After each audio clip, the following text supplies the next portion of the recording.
గౌరవం ఇచ్చారు. మళ్లీ రేపు ఎన్నికలకు వస్తా ఉంటే మీరు ఏ మాత్రం భయపడవలసిన అవసరం లేదు. మేము మీ వెంటేనని మరొక్కసారి మీరందరూ కూడా స్వాగతం పలికే పరిస్థితికి వచ్చారు. నేను ఎప్పుడూ మర్చిపోలేను. ఇప్పటికి 35 ఏళ్ళు అయింది. మళ్లీ ఎలక్షన్కి వస్తున్నాం. నేను ఎప్పుడూ చెప్పాను, నాకు కుప్పం నా సొంత గ్రామం లాంటిది, నా సొంత కుటుంబం లాంటిది. అందులో గుడిపల్లి ఎప్పుడు కూడా దీనికి గుండెకాయ లాంటిది. ఒకప్పుడైతే 90% ఓట్లన్నీ మనకే పడేటివి. ఇప్పుడు కూడా నాకేమాత్రం అనుమానం లేదు, రేపు జరిగే ఎన్నికల్లో 1,00,000 ఓట్ల మెజారిటీ లక్ష్యంగా మనం ముందుకు పోతున్నాం. ఆ 1,00,000 ఓట్ల మెజారిటీ రావాలంటే గుండెకాయ లాంటి గుడిపల్లిలో మొత్తం ఓట్లు మనకే పడాలి. ఈ రోజు నేను వచ్చింది నేనేదో ముఖ్యమంత్రి కావడానికి కాదు, మళ్లీ కుప్పం ఎమ్మెల్యే అనిపించుకోవడానికి కాదు.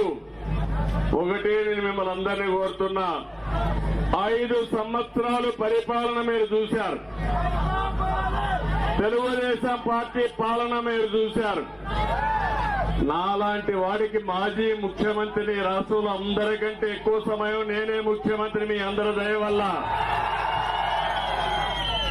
కుప్పం గర్వపడే విధంగా మీరు నన్ను ఎంపిక చేసుకున్నారు. సమైక్య ఆంధ్రప్రదేశ్ లో నాదే రికార్డు. మళ్లీ ఇప్పుడు కూడా అపోజిషన్ లీడర్ గా ముఖ్యమంత్రిగా ఇక్కడ కూడా నవ్య ఆంధ్రప్రదేశ్ లో ఉన్నాం.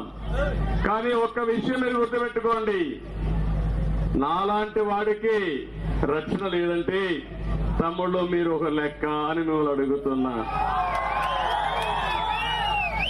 ఏంటి అరాచకం, ఏంటి ఈ యొక్క నియంతృత్వం, ఏంటి అహంకారం అని అడుగుతున్నా. మిమ్మల్ని ఇంత అహంకారం పనికొస్తుందా తమ్ముళ్ళు అని మిమ్మల్ని అడుగుతున్నా.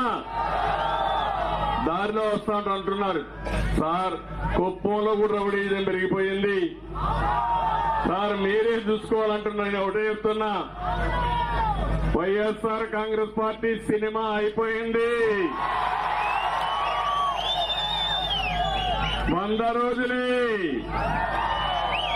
ఇప్పటికే 100 కంటే ఎక్కువ తప్పులు చేశారు. మెడిసి పడద్దండి. ఒకటే చెప్తున్నా, మీరు చేసిన అవినీతి కక్కిస్తా, అరాచకాలను అణిచివేస్తా, పిచ్చగా ఉంటే ప్రజాస్వామ్యం ఏంటో చేసి చూపిస్తారని మరొక్కసారి మీ అందరికీ హామీ ఇస్తున్నా.